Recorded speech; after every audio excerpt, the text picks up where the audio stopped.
Today is March 17th, 2018, and I'm talking with Ryan Denton. Ryan Denton is a fellow open-air preacher. He is also a student at the University of Texas, El Paso. Ryan has been preaching there as a student for, about a year or two?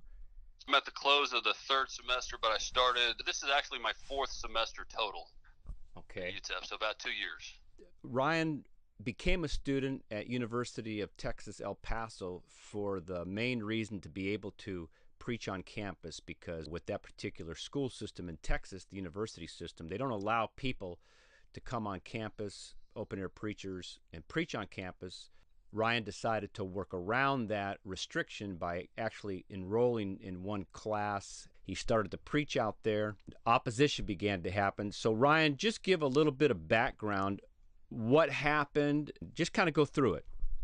Really, from day one, when I first started preaching, like you mentioned, the campus officials came out and said, well, you're not allowed to preach here because you're not a student. The following semester, what I did is I enrolled in a class. It's a 1-hour class. It's a basketball class. And I did that for the purpose of preaching. Even after I registered for this class, though, what started happening is that UTEP realized that I'm playing by their rules, and yet I'm still able to preach. They tried to find a judicious way to shut down what we were doing, because the unique situation at UTEP is that the entire campus is a free speech area if you're a student. So according to their own handbook of operating procedures, I can preach anywhere on that campus. What happened was they started coming out, and about 6 or 7 allegations filed against me by various people. The first time I had an allegation, it was by one of the campus organizations. They're called Student Life. They said that the spot where I was preaching was too close to their booth, and I was interrupting their booth. The thing is, most of these claims are so outrageous that they've always dropped them. They've always dropped all the claims. Either that, or I had video actually backing me up. Example, in this situation, when they came up, they said the preaching's disrupting us. And I said, well, the entire campus is a free speech area, and I'm a student. And, I was about 50 feet away from them. My back was turned to them. I explained all that. They knew that. So they sent the officers out there. Well, when the officer came out there, on the video, I have him saying that, well, he said, you do not have to move. It's up to you. But we are asking if you would move.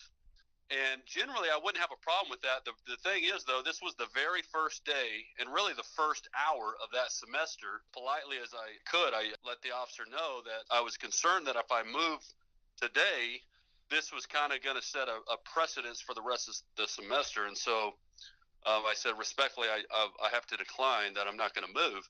And he said, okay, that's fine. He said, you don't have to move. That's totally up to you.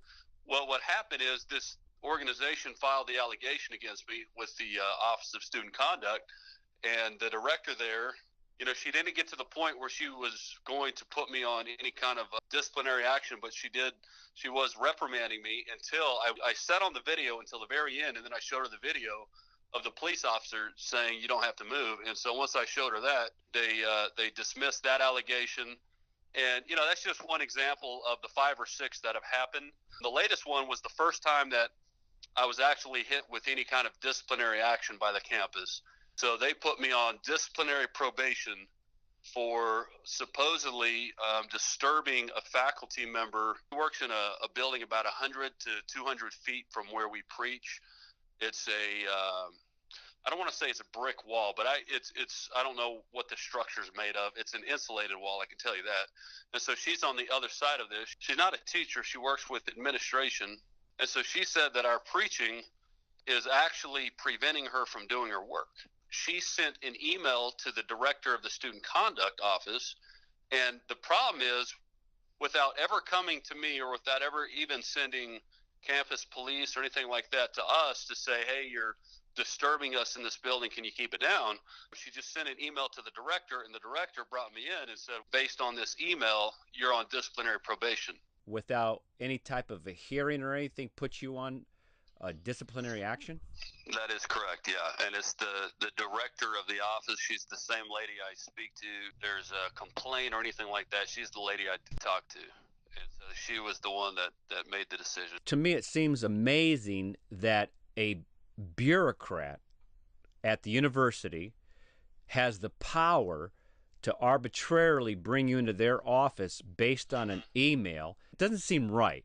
No, you're exactly right. And the word arbitrary, I think, is the key word there. And, and the thing is, she tried to emphasize that this is the lowest level sanction that she could actually apply, that there are higher degrees of sanction that she could apply to me, including expulsion and suspension. So she does definitely wield a lot of power over there by herself, as far as I can tell. I mean, she's the one that makes the decision, and really on the spot.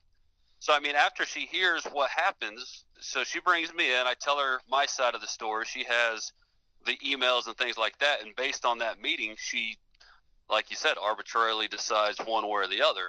So when she put this sanction on me, she tried to emphasize, well, it's the lowest level sanction. The problem is, you know what happens if you're on probation already, and probation lasts until the end of the semester, and now she wants it 4 months regardless, not just until the end of the semester. But if you're on probation for that length of time, what happens is that any other complaint that comes in between now and the end of the semester, you're in trouble. I mean, then it will increase, and that's the leverage that I have no doubt UTEP's trying to take right now. They're saying, well, let's do this not a democratic way, but a way that looks good from the outside. If the outside public were to look in to see what's going on, this would look good, because we can say, well, he was already on probation, so he should have known better, and then this other complaint comes in, and that's why we suspended him, or that's why we expelled him. And so they're trying to cover their tracks. So you're put on probation, and then something else happened. What then happened? So as far as the hearing, right? Correct. I appealed it, and thankfully there is that option. So I appealed the decision that she made, and this is when things kind of got strange too, because the appeal was made. They select the date for the appeal for the hearing. Now the first date, I actually had another court date on that same day regarding some city matters, and so I couldn't make the first date that they wanted to have it on. And so I sent the email to them letting them know that I have this other thing. I sent them the document verifying that. But then I requested that any day or any week will work great for me, except for the week of spring break, because my witnesses are students. And so I get the email back from them, and the email states that they're going to have the hearing on the date that I requested not to have it on. I did I asked them if they could, do it again and find a new date, and they wouldn't do it. And so we just went ahead and had the hearing last week on Monday. Now, here's the other thing, Roy. So the complaint was made by faculty. Okay, the witnesses the faculty member has on her side were faculty, all of them. The complaint was sent to faculty. That's the director of the student conduct who makes the decision arbitrarily. And then the judge, this is strange to me, the judge that presides over the case is UTEP faculty, a tenured UTEP professor.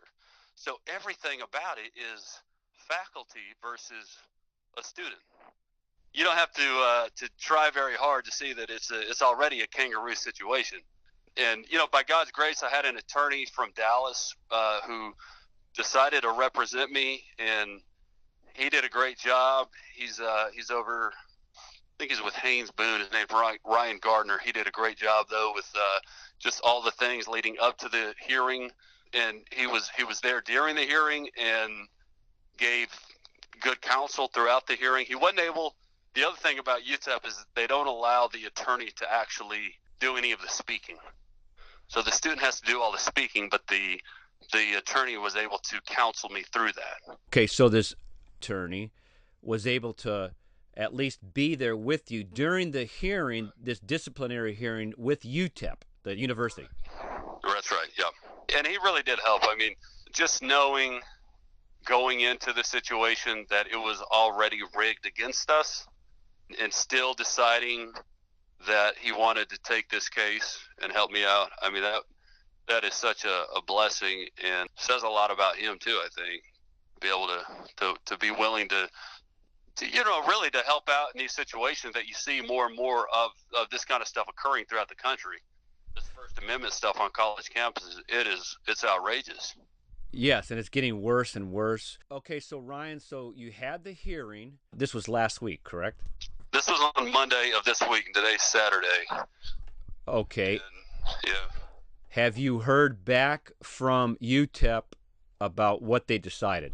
No, strangely enough, I haven't. They said they would email me the hearing or the decision of the hearing, and I checked again late last night, and still no word from them. Let's look at the worst case scenario. Let's say they decide that you're going to be expelled. What are you going to do next? Well, next move is really just getting with my attorney. Besides, like the whole, right to preach and things like that, it's really the precedence. It's the fact that this is more than just a student trying to preach the gospel on a campus. This has, I believe, all of these cases have a ripple effect on what's going on throughout the country, good or bad, depending on which way they go. And so, for me, like let's say litigation, for instance. Now, I've heard people say, well, I don't sue, or I don't believe in suing, and that's fine. And if you're looking for monetary gain, I would agree with that. When it comes to being able to preach, being able to go out there and know that if the Constitution at this point, if it provides some kind of protection for a preacher, or in this case for a student, in this scenario, I mean, I think it's not only right, but I think it's something we should look into. Just making sure that our rights to preach are still intact, if as long as we have those rights.